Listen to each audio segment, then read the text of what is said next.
Planetary Conquest is a turn-based strategy game that came out way back in 1996. I played this one through Steam. You can also play it through CD-ROM, which I had gotten some years back that did work. But for the majority of people, playing this through Steam is a good option, and it is cheap that way too. This is one of the first games I played using dial-up internet to play online multiplayer, which was a total pain, even though it's a turn-based strategy game. It takes several hours to play, and then your mom picks up the phone, and boom, that's it for your game. But I think I'm over it.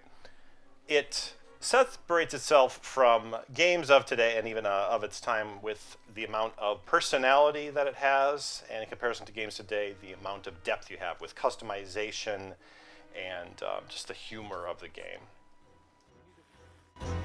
Us turn your colony to rubble. The story is 7 races, including humans from the future, are all wanting to acquire this planet called Gallius 4, and instead of risking intergalactic war, they decide to sign a treaty which states that 500 colonists may land on a planet only armed with laser pistols, and whichever race wins, either by building up city centers or conquering everyone else, they get the planet. The amount that you have here for that part of the story is just a cutscene in the beginning, but the menus and amount of information that you get within the game, there's quite a bit. Even better, for $5 you can buy a manual that goes into great depth with the politics between each of the races. A lot of care went into this. The game itself costs $7, along with its sequel, Deadlock 2 Shrine Wars, which is also $7. Before jumping into the game, I wanted to talk about the issue with starting it that you will see. This is why it has massively negative reviews on Steam. It is simple. It was for me. It amounts to deleting a file. So check out the comments. I'll put a link in the description below so you guys can get this to work. But if you don't do it, this is what you get when you load up the game and just flashes of images. So do that first before trying to play the game. A couple more technical things before jumping in. First, you are not seeing the menu boxes or FMV animations because of the recording. They do work, they're just not showing up. You're just seeing the battles and then the overmap. And then the other big technical thing is there is no sound apart from the FMV animations. This isn't a big deal once you get into the game, but something to keep in mind if that is a deal breaker for you. All right, with that out of the way, how does the game actually play? You win one of 2 ways, either by building enough city centers, which you start with 1, or by conquering your rivals, building up the various military units and then knocking out all their units and all of their cities throughout the map. I tested the AI one of 2 ways. You can't decide the conditions being conquest or building city centers. You're stuck with both no matter what map that you play. So what I did is I picked the smallest world map and then made the requirement building city centers to test their resource gathering abilities, and then the other one having the largest map, having 5 city centers, so I still had to prevent them from doing it, but I had to conquer everybody else. I did all this with the max difficulty settings where they gang up on you as well. Now what you're seeing for the footage is the overmap right there, the FMV cutscenes of myself with the Raylu, and then like one of the rivals there, the humans, was sending me a message. And then the battles that you're seeing after ending a turn. I'm moving units into territories, as like the Chit-Chit, which is another one, or the Raylu. What you are not seeing, though, again, is the text boxes with FMV cutscenes. So there's a lot more. It looks even more bare bones since the recording didn't pick up that, but there is that too. The presentation is there, so you get an idea of how sharp it actually looks. So at the beginning of each game, you pick a race. Besides the difficulty parameters, pick a race. You pick a world, small to big, decide the resources that it has. It might have a lot of mountains. You can decide this, oceans. And then you land at a location. From there, you just have your one city. You're doing a lot of resource management, deciding which buildings to build. your research for technology to get other technologies so you can gather other resources, build other buildings, eventually building military units, or if you're trying to build city centers, focusing your attention on that in the other towns that you jump into. You start with one colonizer, which you use to go to a territory, drop it off, and then to colonize that territory. That starts with one colonist, and then you build up from there. You kind of repeat the cycle. Even after you start building a lot of the various military units, land, air, and sea, you're still keeping in mind what resources you're not only gathering but transporting. You want to keep it connected to each of your cities, because otherwise the costs go up. And what often happens, and of course happened to me with a couple games, is you run out of money because you have the upkeep of your military units, and then you have the resources that you're gathering while trying to get enough money, and then sometimes you can get cut off, or you have too many. Then it's harder to build new resources, and then you're balancing building versus getting resources. Like with the factory, for example, you can trade, you can convert iron into steel, and or you can build units. But if you do one or the other, then you can't do the other. So meaning that this often happens. So keep in mind, it is a very resource-heavy management type of game. There's a good variety, though, with the races that you have, and you can jump in. You can just you click the question mark, and it tells you what each race is strong at or weak at, along with all of the units. They're going with a Age of Empires type of approach rather than a StarCraft approach, since all of the races have all the units. Just some are weaker than others. The only one that you wouldn't use would be like with the Tarth, with the Scouts, because they get shot right away, so you don't want to bother with that. But other than that, you're going to be using all of the units no matter which race that you pick. You're just going to pivot your direction.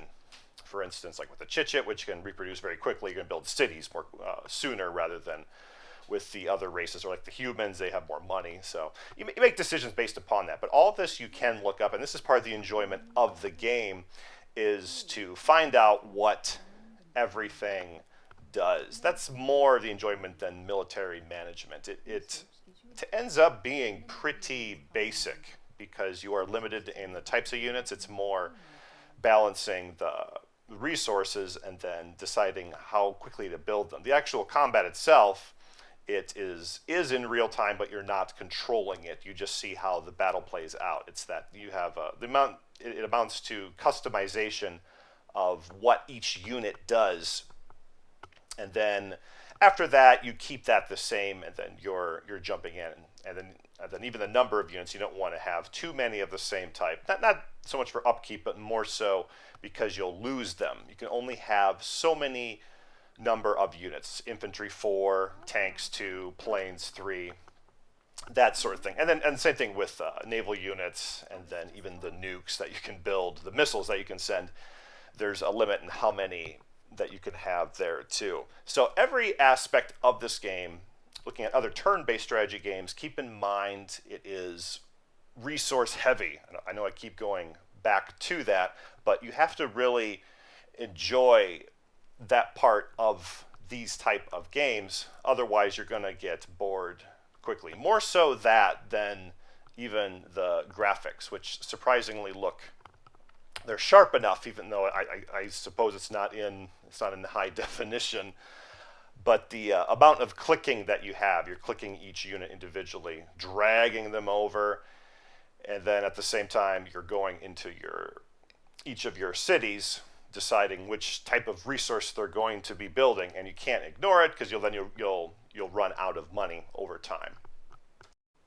So Deadlock is a sort of game that the more you learn about it, you get better at the game, because the choices you make are more obvious. The type of units that you will build, where the enemy is, what they're building. The challenge ends up being just stopping them from building city centers rather than conquest. Even if you give yourself all the handicaps, once you know all aspects of the game, it's clear what you're going to do. How they play out is you land on a planet, You colonize other territories, maybe building scouts, having them scout other territories, and then eventually get into a point of getting other resources through research, through resources that you have from before. And then as you build up your military, either deciding to win by building city centers or by conquering the other guys. And you're not going to just wait until the end, build the high-tech units and then attack. You can do this even early on.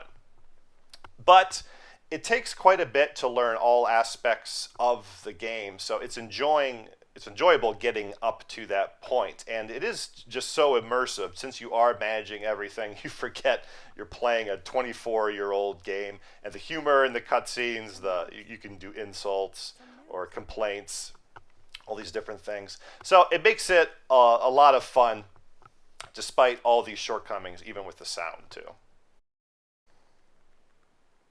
Multiplayer, there is none. The original game, like I mentioned earlier, did have it through dial-up, but this is a single-player game only. There isn't even a multiplayer tab, which there was originally. So it becomes a matter of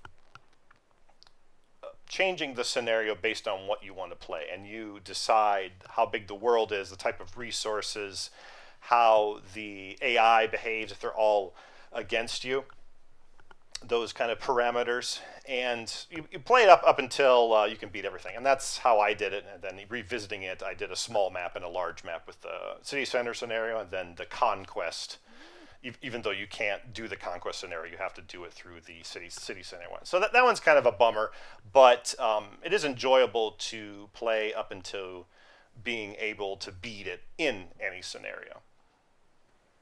Probably comes as no surprise, but I do recommend the game, despite being a 24-year-old game where the sound doesn't work apart from the FMV cutscenes. The amount of depth that you have with managing the economy and the military along with other aspects is just huge. So if you're into that, which is the purpose of playing these type of games, you're going to have fun playing that, and your index finger will be tired just from the amount of clicking.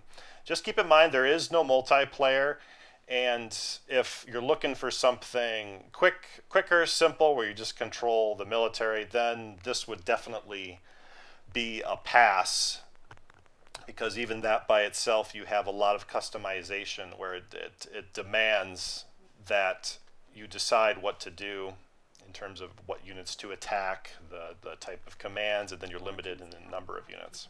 Like, subscribe if you like the video, and I'll see you next time. You won, Hive Imperious. Let's call back the Horde. We'll need a new home soon. The Queen hopes you'll lead us again.